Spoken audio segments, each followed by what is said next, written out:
menongkah arus kemodenan pengabaian sering terjadi di kalangan kanak-kanak apabila ibu bapa tidak mengendahkan perkara-perkara yang berlaku kepada kanak-kanak sehingga anak-anak mereka terjebak dengan sesuatu kesalahan yang melanggari undang-undang. Kanak-kanak didefinisikan sebagai seseorang yang di bawah umur 18 tahun seperti yang termaktub dalam Akta Kanak-kanak 2001. Jika dilihat isu kanak-kanak terbiar ini, jika tidak mencari solusi untuk mengatasinya, ia akan merencatkan pertumbuhan kanak-kanak itu sendiri. Hal ini kerana pada zaman kanak-kanak, ibu bapa perlulah memberi sepenuh perhatian untuk membentuk atau mencorakkan kehidupan anak-anak mereka pada masa hadapan. Pengabaian kanak-kanak itu termasuklah kegagalan secara berterusan dan serius untuk menyediakan keperluan asas fizikal, emosi, dan pembangunan dari segi kesihatan, pendidikan, perkembangan emosi, nutrisi, tempat perlindungan, dan kehidupan yang selamat untuk kanak-kanak. Faktor-faktor berlakunya kanak-kanak terbiar adalah yang pertama yaitu kesibukan ibu bapa. Kesibukan ibu bapa dalam kerjaya adalah salah satu punca kanak-kanak terbiar. Hal ini kerana ibu bapa sibuk bekerja untuk mencari punca pendapatan untuk membiayai keluarga. Selain itu, jadual kerja yang tidak menentu seperti ada sesetengah ibu bapa terpaksa bekerja pada hujung minggu dan terpaksa meninggalkan anak-anak mereka di rumah. Faktor yang kedua ialah latar belakang keluarga. Latar belakang keluarga menyebabkan berlakunya punca-punca kanak-kanak terbiar.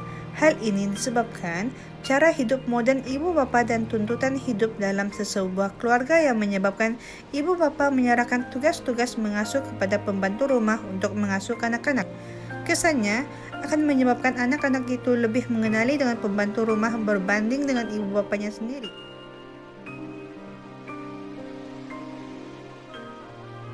Yang pertama adalah hidup anak akan menjadi tidak terurus. Kanak-kanak terpaksa menguruskan diri mereka sendiri tanpa tunjuk ajar daripada ibu bapa. Dalam usia mereka ini, ibu bapa sepatutnya menjadi role model kepada mereka.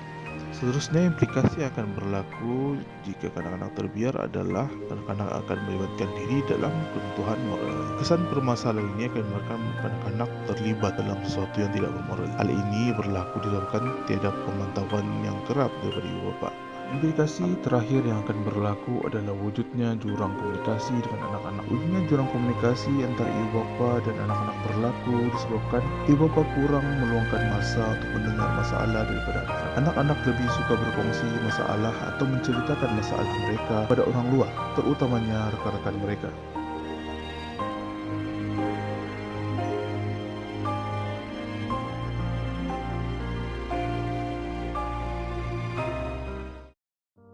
Terdapat berbagai langkah-langkah untuk mengatasi kemelut ini.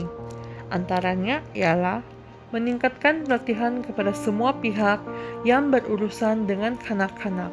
Antara insentif untuk mengatasi masalah ini ialah dengan memberikan ceramah kesedaran tentang hak kanak-kanak untuk mendapatkan pelbagai keistimewaan seperti hak mendapatkan pendidikan yang sewajarnya, hak mendapatkan perlindungan, hak untuk mendapatkan kemudahan kesihatan percuma, dan hak untuk mendapatkan kasih sayang.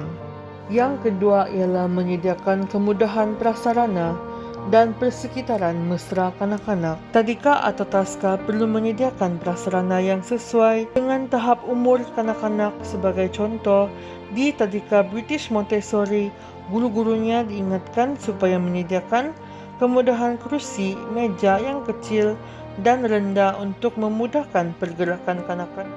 Yang ketiga ialah dasar perlindungan kanak-kanak ataupun Akta Kanak-kanak 2001. Akta yang digunakan ialah Akta 611 melalui Seksyen 28(1) telah mengenakan tugas kepada ahli keluarga kanak-kanak itu untuk memaklumkan kepada pelindung jika mereka mempunyai alasan yang munasabah bahawa kanak-kanak itu telah dicederakan dari segi fizikal atau emosi akibat terabai, teraniayai, terbuang atau terdedah atau dari segi gangguan seksual. Saya harap kita semua fikirkan di mana peranan kita sebagai masyarakat untuk advocate orang ramai, di mana sebenarnya tempat kanak-kanak ni perlu berada.